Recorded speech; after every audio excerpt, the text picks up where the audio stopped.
दोस्तों नमस्कार। दोस्तों मैं विमल शाही आप सभी लोगों का अपने चैनल में स्वागत करता हूं और उम्मीद करता हूं कि आप लोग सभी लोग स्वस्थ होंगे एवं मस्त होंगे।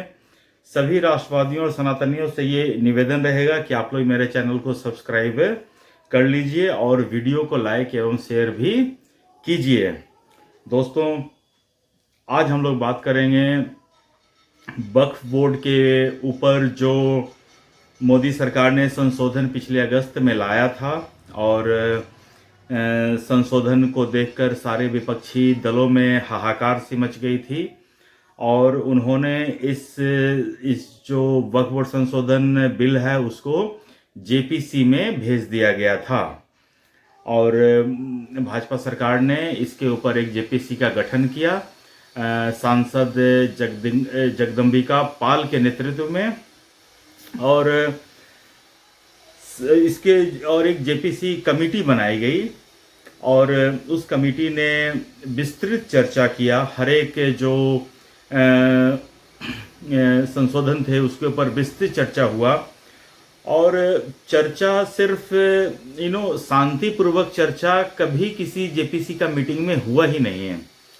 जब कभी भी जेपीसी मीटिंग का खबर आता था कि आज जेपीसी की मीटिंग हुई है, उस पे हो हंगामा, मार फार, सिर फुटौल, यहाँ तक की घटनाएं घट गई। और मैं इस के बारे में ये कहना चाहता हूँ कि इस जेपीसी का एक मेंबर है संजय सिंह, जो आम आदमी पार्टी के हैं, और तृणमूल कांग्रेस के कल्याण बनर्जी हैं,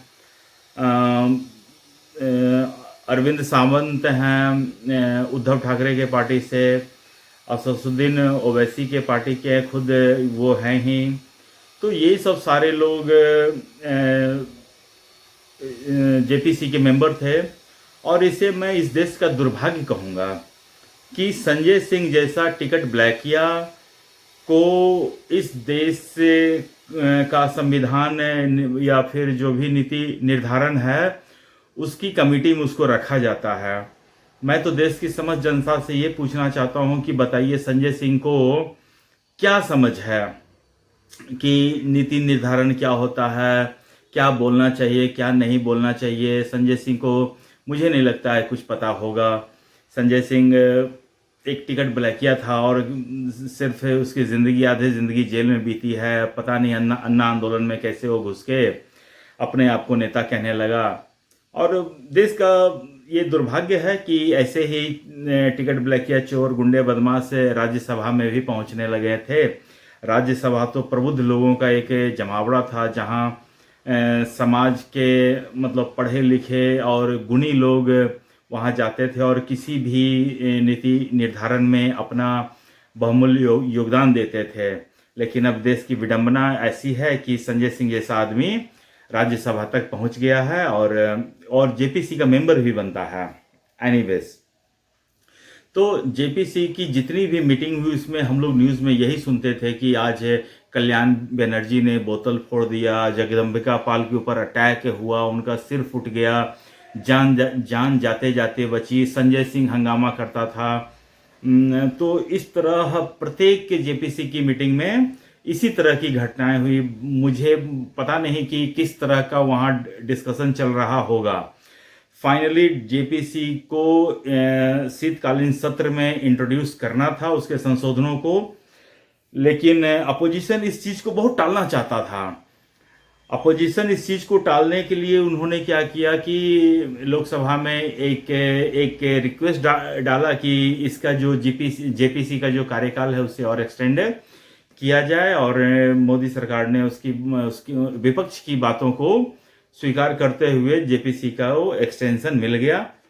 लेकिन अब जेपीसी को कोई एक्सटेंशन नहीं मिला है। जेपीसी के जितने भी कमेटी के जितने मेंबर थे सब लोगों का के साथ डिस्कशन करके फाइनल इसका प्रारूप तैयार कर लिया गया है और इसे भारी मत से पास किया गया है। जेपीसी में भी अगेन मतलब विपक्ष लोग तो कितना भी संशोधन कर लो इस संशोधन को मानने को तैयार नहीं है। फिर भी ये जो संशोधन है वो 16-11 के अंतर से ये संशोधन पास हो गया। विपक्षी सांसद सिर्फ 11 वोट कर पाए, जबकि पक्ष में 16 सांसदों ने अपना मतदान किया। और जो एनडीए के सांसद थे उन्होंने 14 संशोधन, इस संशोधन में भी 14 संशोधन पेश किए थे अपनी तरफ से। तो एनडीए के संशोधनों को मान लिया गया है। और विपक्ष के जो सांसद थे उन्होंने 44 संशोधन इसमें पेश किया था और उनके सारे संशोधनों को रिजेक्ट कर दिया गया। तो विपक्षी सांसदों से तो मैं इतना ही कहना चाहता हूं कि न तुम्हारे पास संख्या बल है न कुछ है, फिर भी मतलब कि वोटिंग पे मरे रहते हो कि शायद किसी तरह हम बीजेपी को हरा दें। तो विपक्षी सांसदों देख लो, एक और तुम्हारी ये हार ही है कि एक जेपीसी में तुम अपनी मतलब जीत नहीं सकते हो, अपने जो संशोधन है वो करवा नहीं पाए। तुमने सिर्फ टाइम वेस्ट किया है, भारत की संसद का, भारत के रिसोर्सेस का टाइम वेस्ट किया है कि किसी तरह हम टाइम बोरो कर लें ताकि हम इसको डिले कर सकें। तुमने बस इतना ही किया है। इस संशोधन को जो अगस्त में लागू हो जाना चाहिए था, तुमने इसे खींचकर जनवरी तक कर दिया। बस इतना ही तुम्हारा योगदान रहा, इसमें और कुछ भी योगदान नहीं रहा। एनीवेज, तो अब जब संशोधन, जगदम्बिका पाल ने क्या कहा है, इस संशोधन को रिराइट करके ड्राफ्ट फिर से तैयार किया है विथ ऑल अमेंडमेंट्स। जो भी संशोधन अभी इस जेपीसी के मीटिंग में हुए सबको इंक्लूड करके अब ये फिर से संसद में पेश होगा पास करने के लिए। और जगदम्बिका पाल ने ये भी कह दिया कि जिन जिन सांसदों को इस संशोधन से आपत्ति है वो फिर अपना एक नोट दे सकें। तो सारे सांसद जो जेपीसी में थे, जो 16-11 से हारे थे, उन्होंने फिर से अपना एक एक नोट दे दिया है कि हमारी बात पूरी नहीं हुई है, हमें बात करने नहीं दिया गया, हमारी बात सुनी नहीं गई है, ब्ला ब्ला ब्ला। तो मैं तो कहता हूं कि विपक्षी सांसदों को तो ये जो ऐसा एक मुद्दा है वक्फ बोर्ड का, मतलब दोस्तों ये कितना इस देश के साथ अन्याय किया गया है, ये आप कुछ मतलब कि लाइंस में आप समझ जाएंगे कि एक कानून पास किया गया था 1900 जब देश 52 या 55 में ही शायद ये वक्फ बोर्ड बन गया था कि भारत देश छोड़कर जो मुसलमान गए हैं, ठीक है ना, बंटवारे के समय, वो अपनी संपत्ति वक्फ बोर्ड को दे दें। और भारत और पाकिस्तान से जितने हिंदू आए थे, सिख आए थे, वो सरकारी जमीन पर रहेंगे। जबकि होना तो यही चाहिए था कि यहाँ से जो मुसलमान खाली करके गए और उधर से जो आएंगे उनको उनको उनको ये सारा संपत्ति मिल जाना चाहिए था मेरे हिसाब से। लेकिन इस देश का दुर्भाग्य देखिए, वक्फ बोर्ड को इतना अधिकार दे दिया गया, असीमित अधिकार दे दिया गया कि वो पुराना कहाँ से फाइल खोज कर लाए हैं कि ये हमारे अब्बा औरंगजेब ने बनवाया था, ये हमारे अब्बा तैमूर ने बनवाया था, ये हमारे परबब्बा ये बनाया था, सबकी ज़मीनें कब्जा कर लिया। सोचिए, दिल्ली जो देश की राजधानी है, वहाँ 67% जो ज़मीन है वो वक्फ बोर्ड की है। इस देश के सबसे बड़े उद्योगपति मुकेश अंबानी का जो घर है एंटीलिया, वो वक्फ बोर्ड पे है।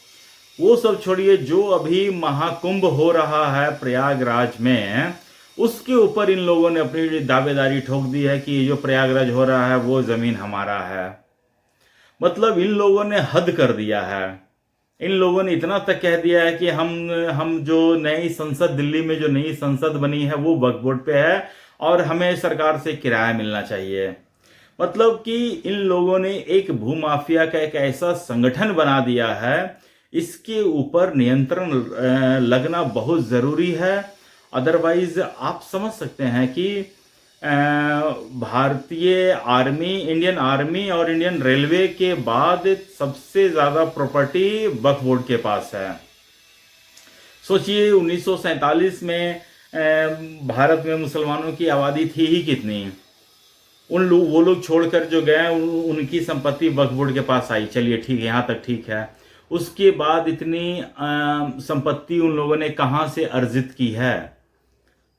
तो मैं तो इस सिलसिले में जो योगी आदित्यनाथ ने जो एक नियम अब अभी अपने यूपी में संशोधित किया है कि आज़ादी से पहले से भी मतलब कि उनको सारे ज़मीन का कागज़ दिखाना होगा। अगर कागज़ दिखाएं तो ये ज़मीन आपकी, नहीं दिखाया तो ज़मीन सरकार की। तो ऐसा ही होना चाहिए हर एक स्टेट में ऐसा होना चाहिए प्रावधान। और मोदी सरकार ने इसके ऊपर संशोधन करने का प्रयास किया है, जो एक वेलकम स्टेप है। ऐसा होना चाहिए, किसी को असीमित शक्तियां नहीं मिलनी चाहिए, जैसा कि वक्फ बोर्ड को दे दिया गया था। अगर आप अपने घर में रह रहे हैं, कल को वो बोल दे कि ये वक्फ बोर्ड की प्रॉपर्टी है, तो आप पहले वक्फ ट्रिब्यूनल में जाइए। वहां अगर आपकी केस की सुनवाई हो गई, वहां अगर आप जीत गए, हार गए हैं, तो जाकर आप हाई कोर्ट सुप्रीम कोर्ट करते रहिए, वहां भी आपकी सुनवाई नहीं होगी। और एक बात बताइए, आम लोगों के पास क्या इतना समय है, इतना टाइम है कि वो अपना काम धंधा छोड़कर, अपनी रोजी रोटी की चिंता छोड़कर ये वक्फ बोर्ड के पीछे जाए? तो ये इस देश में एक मतलब कि अव्यवस्था फैलाने के लिए एक वक्फ बोर्ड का निर्माण किया गया है। वक्फ बोर्ड के पास तो पहले तो इसकी कुछ शक्तियां कम थी, जैसे कि सर्वे करने का अधिकार, वक्फ बोर्ड के मेंबर्स की सैलरी, ये सारे चीज पहले ये लोग खुद करते थे। लेकिन बाद में कानून वक्फ बोर्ड में और एक संशोधन करके सर्वे करने का पैसा भी सरकार देगा, इन लोगों को वक्फ बोर्ड के जितने मेंबर हैं उनकी सैलरी भी सरकार देगी। तो ये सारा चीज जो कुव्यवस्था कांग्रेस ने करके रखा था, वो एक एक करके बाहर आ रहा था। दोस्तों, टू बी वेरी फ्रैंक, इस वक्फ बोर्ड के आने से पहले वक्फ बोर्ड का नियम क्या होता है, क्या नहीं होता, इसमें क्या क्या शक्तियां थी, ये हमें एज ए भारतीय मालूम नहीं था। और मुझे पूरा विश्वास है कि मेरे जितने भी दोस्त ये वीडियो देख रहे होंगे, सामाजिक परिवार के लोग, उनमें से बहुतों को ये जानकारी नहीं होगी कि वक्फ बोर्ड पहले क्या था, ये अपना काम कैसे करता है। लेकिन अब जब ये जब संशोधन में गया है, तब टीवी पर इसके ऊपर डिबेट हुआ है, तब जाकर ये सारी चीजें क्लियर हो रही हैं कि क्या वक्फ बोर्ड है और किस तरह से ये हुआ है। मतलब वक्फ बोर्ड में क्या है ना कि अगर आपके पास सबूत भी है तो भी वो जमीन हमारी है, वक्फ बोर्ड की है। और फिर देश में एक और छलावा किया गया था 1991 में वर्सी पैक्ट लाकर। उसमें ये कह दिया गया कि 1947 से पहले जो किसी रिलीजियस प्लेस का जो कैरेक्टर था उसको चेंज नहीं किया जा सकता है। सिर्फ एक इसमें अपवाद डाला गया था, राम मंदिर को, बाबरी मस्जिद को, विवादित ढांचा को मस्जिद उसे नहीं कह सकते हैं, विवादित ढांचा को गिराकर इसके ऊपर अभी राम मंदिर बनाया गया है। तो सोचिए दोस्तों, अभी आप देखिए ज्ञानवापी जो है, ज्ञानवापी आप मस्जिद को देखिए, दूर से ही दिखने से लग जाता है कि आधा मंदिर है आधा मस्जिद है। तो मंदिर तो हजारों साल पुराना है, मस्जिद कहाँ से बना? तो मतलब इसमें सबूत भी है, तो भी हमें सबूत देना पड़ रहा है, हमारे तरफ के लोगों को सबूत देना पड़ रहा है कि नहीं जी ये देखिए ये है वैसा है, और उनको कोई सबूत देने की जरूरत नहीं है। तो कांग्रेस के द्वारा एक दो तरह का एक साजिश, ये वक्फ बोर्ड और वर्सी पैक्ट, ये दो तरह का साजिश इस देश के साथ गुपचुप तरीके से किया गया है। और मेरा तो मानना है कि इसमें संशोधन करके कोई फायदा है नहीं। हालांकि संशोधन से भी बहुत कुछ असीमित शक्तियां थी उसका मतलब कि कमी आएगी। अब लोगों को अगर किसी जमीन पे कब्जा करेंगे भूमाफिया बनकर, तो उन्हें दिखाना पड़ेगा कि ये जमीन उनके कौन से अब्बा ने दान पे दी है। अच्छा, उसके बाद इस बोर्ड में 2 नॉन मुस्लिम एंटिटी भी आ जाएंगे, उनको भी अब बोर्ड में रहना पड़ेगा। और सर्वे की प्रॉपर जांच होगी, उसके बाद ही कोई इस वक्फ की संपत्ति होगी, वरना पहले तो एक किसी न्यूज़पेपर में 1-2 लाइन का ऐड देके ये वक्फ बोर्ड की संपत्ति हो जाती थी। तो ये पूरा तो जो एपिसोड चला 6 महीना, इस पे सिर्फ वक्फ बोर्ड का संशोधन लोकसभा में पेश हुआ, उसके बाद जेपीसी बना, जेपीसी की बैठक हुई और बैठक में फिर ये पास हुआ है जो भी संशोधन के साथ। अब फिर इसको लोकसभा में पेश किया जाएगा और आई एम श्योर कि ये लोग फिर लोकसभा में भी बदमाशी करेंगे इसके ऊपर। ये लोग चुप थोड़ी बैठने वाले हैं। वक्फ बोर्ड इज लाइक मधुमक्खी का छत्ता, इसके ऊपर मोदी सरकार ने पत्थर फेंका है। अब ये पत्थर फेंका गया तो ये तो थोड़ा सा इसका परिणाम बहुत गंभीर भुगतना ही पड़ेगा सरकार को। तो मुझे लगता है कि इसके ऊपर मतलब सरकार को इसके पास कराने के लिए काफ़ी मशक्क़त का सामना करना पड़ सकता है, क्योंकि जैसा कि आप लोग सब जानते हैं कि मोदी सरकार अभी पूर्ण बहुमत में नहीं है, एब्सोल्यूट मेजोरिटी में नहीं है। उन्हें जेडी और चंद्रबाबू नायडू की जो पार्टी है टीडीएस उनका समर्थन चाहिए होगा, और तभी ये बिल जो है वो लोकसभा में पास हो पाएगा। तो देखते हैं आगे क्या होता है, लेकिन तब तक आप लोग अपना ख्याल रखिए, स्वस्थ रहिए, मस्त रहिए। तब तक के लिए नमस्कार, बाय।